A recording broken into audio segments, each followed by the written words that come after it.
Welcome to Women in Community, and we are still on our series about reasons why we need to be mentored. And I am thrilled to have my dear friend, Laura Cabellis. And so she's going to be sharing about, what are you going to be sharing about?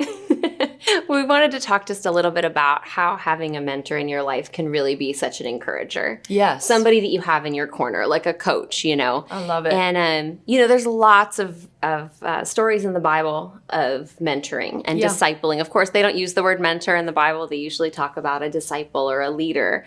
But I just want to talk a little bit about a few of the mentors that I've had in my life over the years. Yes. And I think Paula spoke earlier this month a little bit about how sometimes you look back on your life and realize, oh, this person functioned in my life as a mentor. And it was as we were talking about this series that I really started to look back and realize that there had been all these amazing people in my life. Yeah. Some for long seasons and some for shorter. So Right. I just want to talk a little bit about that. And so growing up, I didn't have like close family mentors. You know, we had a family of people who loved Jesus and we went to church. And, but even if you grow up in like a really wonderful family, you know, there's other people that God wants to bring into your life to bring other perspectives and encouragement. And I kind of laughed. I have two little ones. And as a mom, you think that your child is like the greatest, right? And so when your mom says to you, oh, honey, it was wonderful, you're like, okay, just You're a little just bit. saying that because you're my mom. Exactly, exactly. And so sometimes having an outside person that believes in you can be so huge and so important. And so, I think when I was in middle school, I attended a really great church and we had this phenomenal youth pastor. And I think I've talked about him a little bit before. Right. But what was funny is after his messages, there would be a line of like 40 kids standing, waiting to talk to him. Oh, wow. Yes. And he would talk to every single one. He would, Good if he for didn't him. know your name, he would ask your name.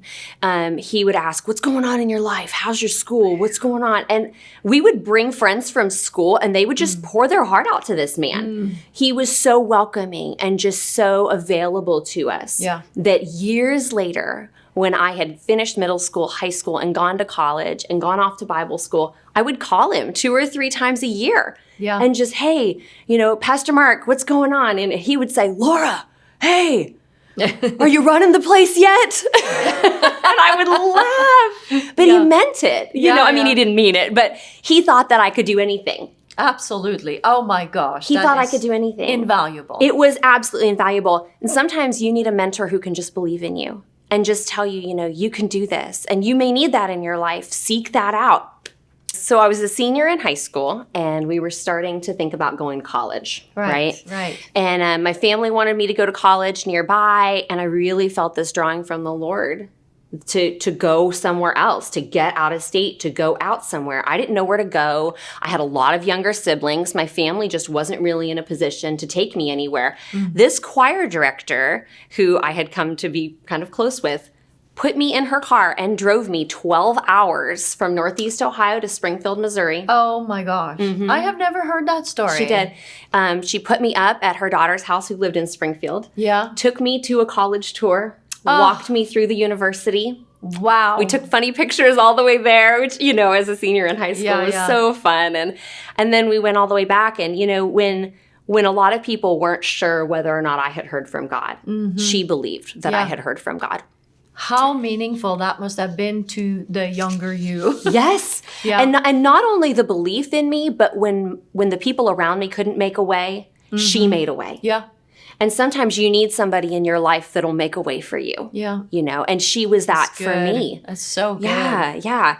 In college then, at that university, I had a voice teacher who, she was pretty strict. She was a tough lady.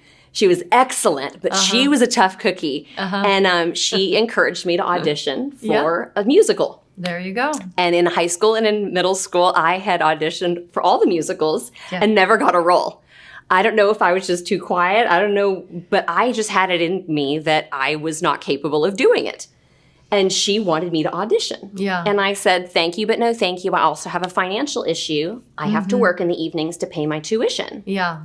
Well, I showed up to accompany a friend. And she, in front of everyone at the audition, called me out as the next audition. Wow. I hadn't prepared anything. I had no accompanist. And I looked at the panel and I said, I'm here to accompany. I think this was a mistake. And she leaned over, and I'll paraphrase here. She said, don't make a fool out of me. You need to go audition. She had signed me up. So I went out there and auditioned with no accompanist, anything. And then when I got the role, she offered to pay me to clean her house. Oh my goodness. Whenever I was available, mornings, weekends, so that I could have this opportunity. Oh my goodness. Yeah. You know what I love about this is that these people are just everyday people, just like you and me. Yeah. And, and having had such a powerful impact in your life. Yes. I love it. Love it. So sometimes you need a mentor to push you. Yes. She pushed me right out there. And sometimes you need somebody to push you. So, and just in wrapping up, of course, almost 20 years ago, I met you for the first time. And, you were in leadership at the school that I was attending. And you asked if I would be willing to help out in the office from time to time. Yeah. And I think I was the most excited, like paper copier, manual binder, take out the trash. Or I remember making a lot of manuals, a lot of manuals. But sometimes she would invite me. And I think just because you felt bad because I was around there volunteering all the time, she would say, I don't think let's so. go to Wendy's. And we would get in your minivan and you would drive me down I-44 and we would go get Frosties. And that was like, I was like, I hit the big time. She's taking me places.